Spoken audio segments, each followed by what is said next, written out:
यही तो बात है ना, आप लोग नाउम्मीद हो चुके हैं। आप लोग समझते ही नहीं है इस बात को। कभी अपनी परेशानी में अपनी रब की रहमत के दरवाजे तो खटखटा कर देखें।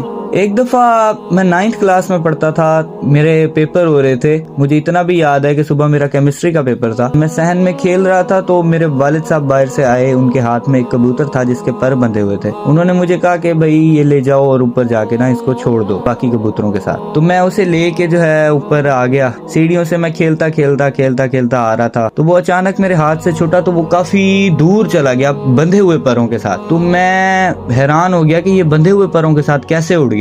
मैं काफी देर तक उसका इंतजार करता रहा कि शायद आ जाए, लेकिन फिर भी ना मैं टेंशन फ्री होके जो है ना नीचे आ गया। मैं अपने अब्बू का बड़ा लाडला था, लाडला हूँ भी सही बल्कि। तो मेरे जहन में ना ये बात आई कि क्या हो गया, कबूतर ही था ना, चला गया, बस कोई बात नहीं, अब्बू ने कौन सा कुछ कहना। तो जब मैं नीचे आया ना तो अब्बू ने कहा हाँ छोड़ दिया। मैंने अब्बू को बताया कि भाई ऐसे ऐसे मैं खेलता हुआ जा रहा था तो वो मेरे हाथ से छूटा, वो ना चला गया दूर, काफी बंधे हुए परों के साथ उड़ गया। अब्बू ने ना उस टाइम गुस्से में आके ना मुझे एक थप्पड़ मार दिया काफी जोर से, जिसका मुझे यकीन ही नहीं आ रहा था कि मेरे अब्बू ने मुझे थप्पड़ मार दिया एक कबूतर के पीछे। ठीक है, तो मैं काफी जो है डिसहार्ट हो गया। लेकिन नमाज जो है ना मैं पढ़ता था 5 वक्त की, क्योंकि वो कहते हैं ना कि काफी बच्चे होते हैं जो जब उनके पेपर करीब आते हैं तो वो 5 वक्त की नमाज शुरू कर देते हैं। तो मैं छोटा था, मैं भी उन्हीं में से ही एक था। तो पहले तो थोड़ी देर मुझे यकीन नहीं आया कि मेरे अब्बू ने मुझे कबूतर के पीछे मार दिया। मैं काफी डिसहार्ट हुआ। मगरिब की नमाज का टाइम था, अजान हुई है तो मैं गया नमाज पढ़ने के लिए, वजू किया इमाम साहब के पीछे। जब मैंने नमाज पढ़ना शुरू की, अल्लाह अकबर करके जो है मैं अभी खड़ा ही हुआ हूँ कि ना मेरे जहन में बस वही बात चल रही है कि अब्बू ने एक कबूतर के पीछे मुझे मार दिया, ऐसे उन्हें नहीं करना चाहिए था।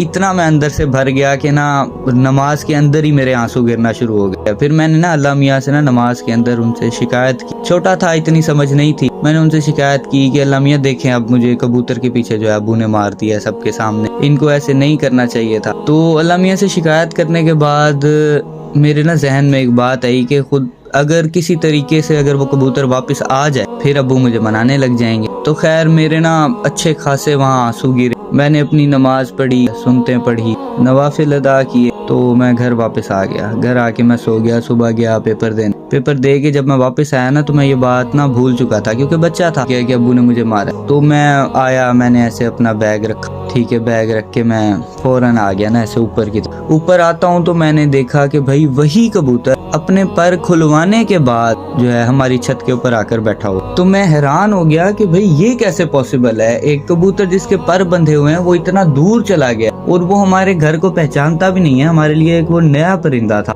वो अपने पर खुलवाने के बाद कैसे वापस आ गया। तो खुशी से जो है मेरे चीख निकल गई वहाँ पे। ठीक है, मैंने जैसे कैसे करके जो है उस कबूतर को पकड़ा। ठीक है, पकड़ के ना मैंने उसे बंद कर दिया और मैं इंतजार कर रहा हूँ मेरे वालिद साहब आए सही, मैं उनको दिखाऊं। जब मेरे वालिद साहब वापस आए तो फिर मैंने अपने वालिद साहब से कहा कि आपको एक चीज दिखाऊं। उन्होंने कहा हाँ दिखाओ। वो हैरान थे कि भाई मैंने इसको मारा है और ये मुझसे नाराज था, तो ये मुझसे बोल कैसे रहा है, क्योंकि मैं उनसे नाराज था ना तो बोल नहीं रहा था। फिर जब मैं अपने वालिद साहब को ऊपर लेकर आया तो उनको लाने के बाद मैंने वो कबूतर दिखाया उनको। मैंने कहा ये देखें, ये बैठा हो। ठीक है, ये खुद ही उड़ के वापस आ गया है और इसके पर भी खुले हुए थे।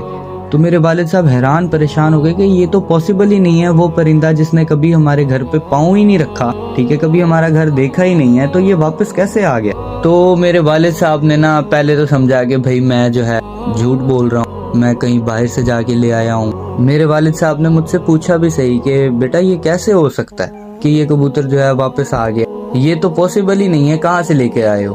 तो मैं उनको यकीन दिलाना मेरे लिए जो है काफी मुश्किल हो गया था कि भाई मैं किसी और से नहीं लाया, ये खुद ही वापस आया। फिर मैं खुद भी जो है काफी शौक हुआ था। ठीक है, क्योंकि मेरे लिए भी ये एक ऐसी चीज थी कि जो पॉसिबल ही नहीं है। फिर मुझे समझ आई कि अच्छा, जो मैंने अपनी परेशानी अपने रब के हुजूर पेश की थी तो वही मेरा रब है जो इस चीज को पॉसिबल कर सकता है, इम्पॉसिबल को पॉसिबल कर सकता है।